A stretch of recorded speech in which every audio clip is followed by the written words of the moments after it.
We want to have a discussion about the rights of tenants. So joining me in studio is Mr. Ephraim Murigo, who is the Secretary General of the Urban Tenants Association of Kenya. Welcome to Power Breakfast. Thank you, and good morning. Good morning to you too. So yes. Maybe we can start off by telling us what the Urban Tenants Association of Kenya actually is, how long you've been involved in this association. Thank you, Joy. Urban Tenants Association of Kenya is a society registered under CAP 108, that is the General Societies Act. And when you talk about a tenancy in Kenya, you are talking about a huge thing.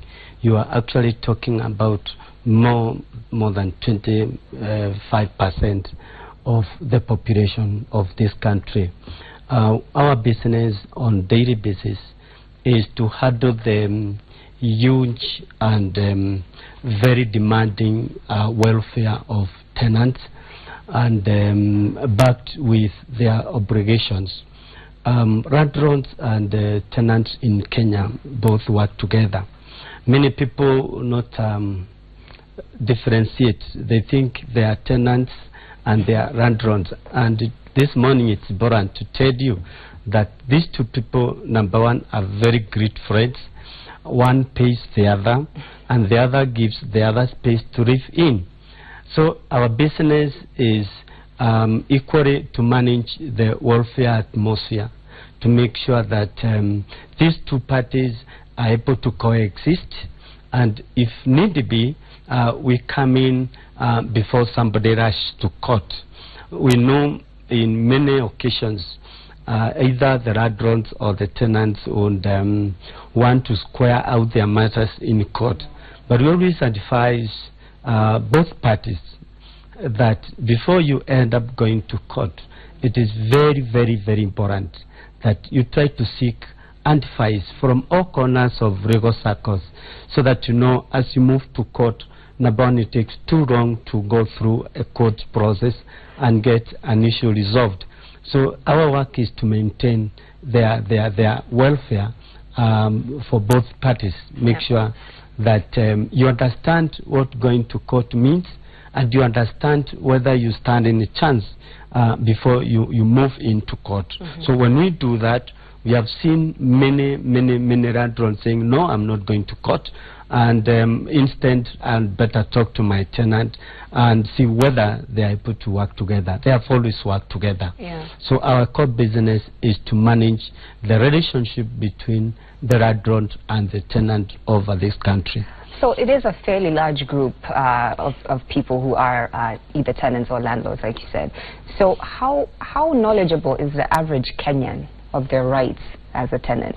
Because you know, there are a couple basic rights here that you've just spelled out for me, and a lot of those I didn't even know. we have moved quite a bit before we moved into this situation.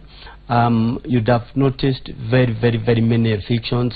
You'd get as you drive or walk along the streets of Nairobi, you'd see quite a number of evictions being carried out. You'd see many people losing their household through the auctioneering process and all that. We have since taught tenants and we have since taught landlords that it's going to follow the due process.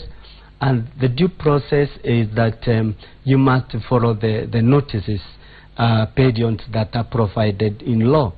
So it is very important that since we've moved on, we have carried out several educating channels, and people now know more than before that it is going to adhere to the obligations that they get to. Especially, we always ask tenants, kindly pay your rent. And if you pay your rent on time, people talk about rent being paid before 5th. We have opened up the space, and we said the law clearly indicates that rent is payable in advance, and that advance gets up to 10th of every month. So when agents and landlords, caretakers and other managers engage you to the point of removing you out of the house, we tell him no, kindly give the tenant up to 10th of every month so that you'll be within the scope of the legal period to pay your rent. However, if you can't pay your rent on time or in time as it is, then you must look for this landlord, and it must be of a good character. You know, tell the landlord, I'm sorry, Mr. Landlord, this month round I will not manage to pay my rent. By 10th of this month I will do it by 15th. Sometimes they would want you to do it in writing.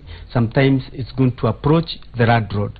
And when you do that, you realize the landlord will be more understanding, unless it is your behavior and character not to pay rent on time. So once you know that it's your obligation to pay rent and you pay rent on time, you realize the landlord's very quick activity of trying to evict you will not come along. You say, now this is a good tenant, the other is a good tenant, the other tenant is very bad. And this is how we try to cherish the relationship, by telling tenants, kindly pay your rent. And once you pay your rent, it is possible you'll be in good books with your landlord.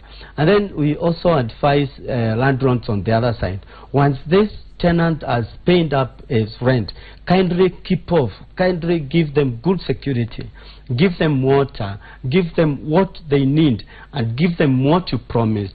You know, Joy, you realize this city of ours, just like other cities of this country, landlords sometimes are so unfair that they will tell you, if you don't pay by 10th, they will start increasing some funny taxes, which you must pay together with your rent payment. Or sometimes they start locking up your premises, or sometimes they even lock you out of the whole compound. And how legal is all of that? All this is very, very illegal, because we've seen landlords trying to misbehave once and again, and we've always told tenants, any kind of eviction whatsoever, if you feel that you are turned with your tenant, remember the other side of it is that you require to follow the process. Recently I saw another a lawyer write a notice to a tenant and giving the tenant 48 hours. You remember, this is a lawyer who is supposed to know what right as the tenant on that issue. And the lawyer wrote a letter telling the tenant, within 48 hours, we want you out of these premises. Now, whether the reasons are valid or not valid, it is valid itself for you to know that a tenant requires a minimum, very minimum, 30 days before you talk about eviction.